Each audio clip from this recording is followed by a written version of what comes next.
Pisces, hi! Welcome to Mr. Queen PH at ito ang inyong weekly reading for December 18 to 24, 2023. This is a general reading. Just take what resonates. Watch your Sun, Moon, Rising, Venus for other messages. And thank you sa lahat ng mga sumusuporta dito sa ating channel.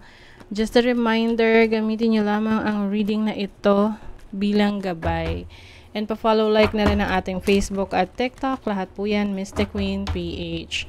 And please check out my Shopee. Available ang mga protection and prosperity items, zodiac sign bracelets, and many more. Link on the description. Okay, Pisces. Let's see what's up. What's up with you ngayong week na to? So your overall energy, King of Swords. This is your challenge. Naku, yung iba sa inyo, Pisces, baka meron kayong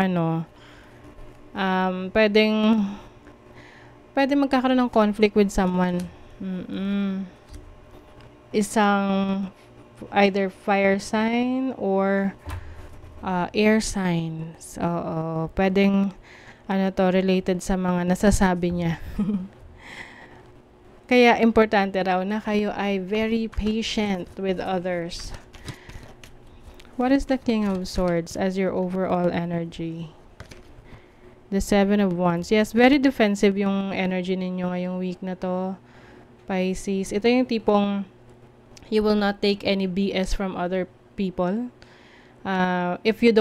Kung hindi mo gusto ang isang tao, you will make sure na alam nila na hindi mo sila gusto. Ganon.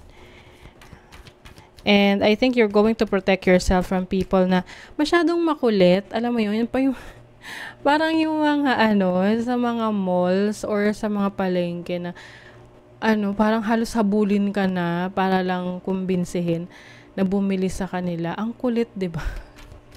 Oo, ganon. I feel like may mga ganong energy for you na may mga ipinipilit sila sa'yo na maiirita ka. Bakit pinipilit sa'yo? So, you're going to protect yourself from them. Yung iba naman, ika-cut off nyo na talaga. Iiwasan nyo na.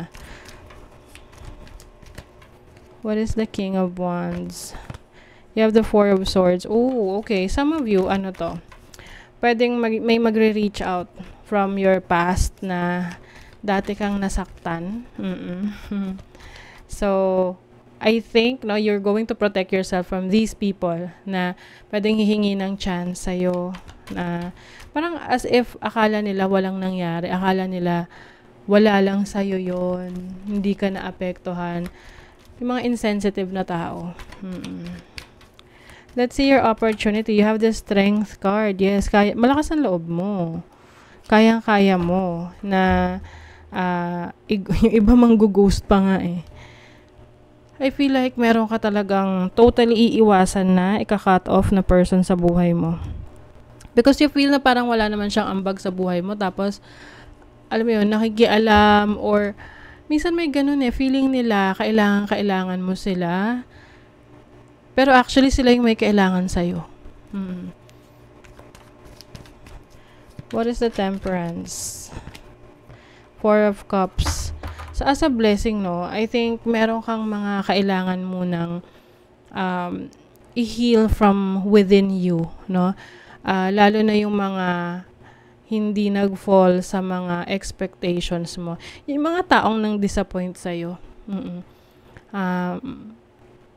Kumbaga, makaka-recover ka dyan, from those people kung mas magiging patient ka sa sarili mo na i-process yung nangyari kesa sa maghanap kung sino yung dapat sisihin.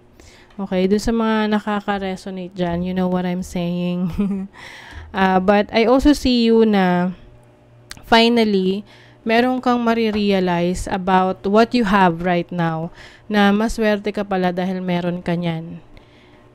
Kesa dati na you were comparing yourself to others, Kumbaga, isipin mo, ay, mabuti na lang pala na ito yung situation ko kasi minsan, akala natin, yung mga nakikita natin sa social media, situation ng ibang tao, akala natin swerte sila.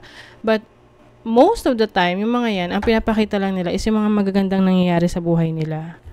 'Di ba? So, hindi mo akalain na meron pala silang pinagdaraanan na mas malala sa situation mo. So, I feel like you're going to be more thankful for the blessings na meron ka.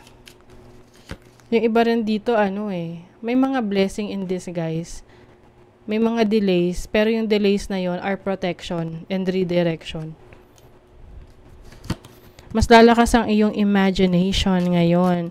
You may be using your talents, your skills, abilities na mag-create ng isang bagay na magpapaunlad ng iyong career, no?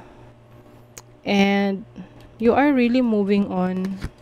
Yung iba wala nang balikan.